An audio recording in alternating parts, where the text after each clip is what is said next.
Balik ke novel lagi, ini novel ketiga dari yang novel awalnya itu Negeri di Ujung Tanduk, kemudian Negeri Para Bedebah, dan sekarang yang bagian tiganya adalah Bedebah di Ujung Tanduk. Jadi kalau mau disederhanakan, ini cerita tentang pseudo ekonomi yang ada di dunia ini. Pseudo ekonomi itu apa sih? Kalau mau dibilang ada orang yang jualan di pinggir jalan kaki lima, itu bisa juga dibilang pseudo ekonomi. Kenapa? Karena mereka tidak terdeteksi. Tidak terdeteksi PPATK minimal, ataupun nggak menggunakan sistem banking, ataupun tidak membayar pajak sederhananya. Atau Pak Ogah yang di pinggir jalan muterin orang, itu masuk pseudo ekonomi. Jadi basically pseudo ekonomi bisa jadi jauh lebih besar dibanding ekonomi angka yang sebenarnya ada di dunia ini. Nah, buku ini menjelaskan bagaimana ada para pemain besar di dunia ini yang membuat sebuah game di balik game yang ada. Jadi istilahnya mereka punya bisnis di balik bisnis yang ada. Kalau dulu mungkin saya berpikir bahwa itu mah kayak di film-film aja gitu, kayak itu mah bohongan, itu mah fiksi, itu mah konspirasi, mana ada yang seperti itu. Tapi makin kesini saya makin tahu, ditambah dengan banyaknya film-film dokumenter. Kalau di Netflix misalnya kayak kita ada Narcos, itu cerita tentang El Chapo Guzman atau Pablo Escobar yang terkenal. Itu basically somehow itu sangat-sangat real, dan skala yang mereka mainkan gede banget, dan itu kayak jadi oh ya ada dunia seperti itu. Atau saat saya pernah di Sri Lanka 2007, itu masih kayak bener-bener ngelihat orang tembak-tembakan, itu kayak nyata gitu, bener-bener deket. Dan kalau kita kan mikir kan aman ada gitu, atau misalnya ada teman-teman yang dari negara-negara konflik, waktu itu kita ketemu di India, mereka juga kayak ada kelompok-kelompok yang seperti itu. Jadi istilahnya kalau zaman saya dulu SMP, kita tawuran itu antar SMP gitu.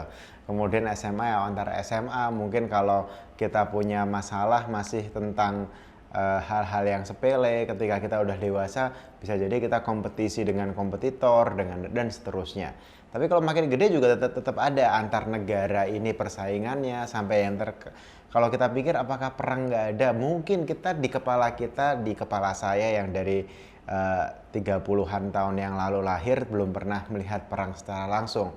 Tapi bukan berarti itu tidak ada. Misalnya di Afrika atau mungkin di Timur Tengah, itu kayak dari tahun ke tahun kalau kita lihat sejarahnya itu kayak perang itu sedang terjadi, dan sekarang pun sedang terjadi di Rusia dan Ukraina. Jadi basically mereka juga masih bermain game-game yang dijelaskan di buku ini, perebutan kekuasaan, perebutan daerah ekonomi yang menghasilkan dengan berbagai caranya. Ada yang dengan cara kasar seperti perang itu, ada juga dengan cara lobbyis.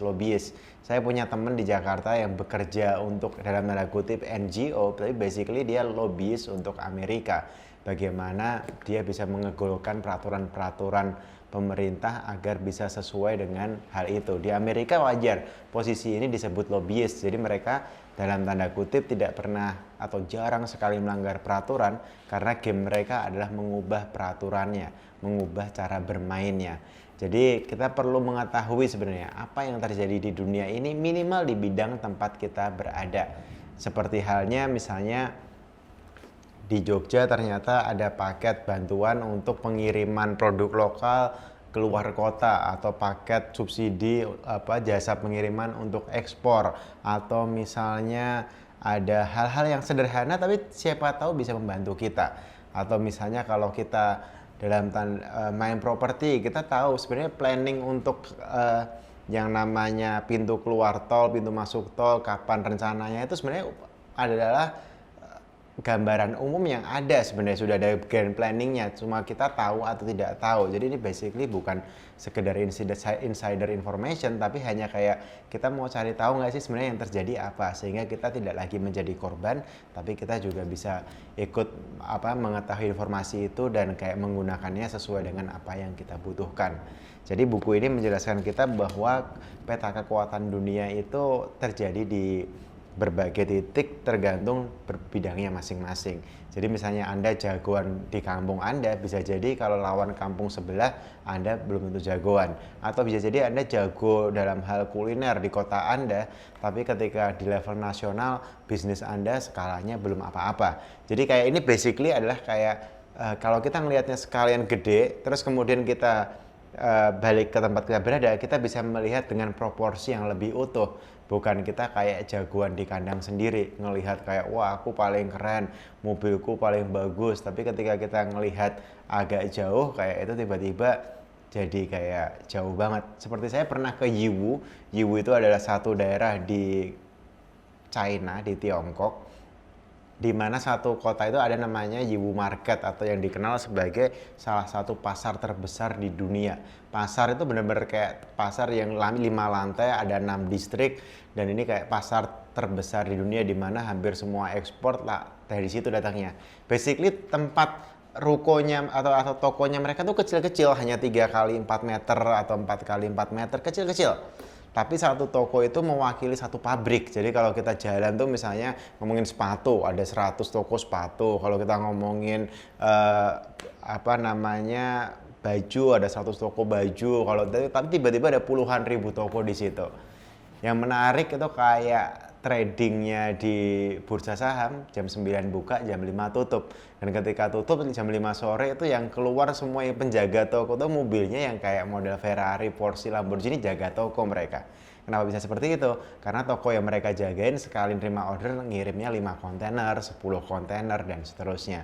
Jadi kayak itu kayak lucu kan, penjaga toko satu orang tapi karena yang belinya skala itu tiba-tiba dia levelnya bisa kayak gede banget. Jadi kayak ini sebenarnya skala, jangan bukan berarti saya nggak bilang jago kandang nggak boleh, boleh banget, harus malahan.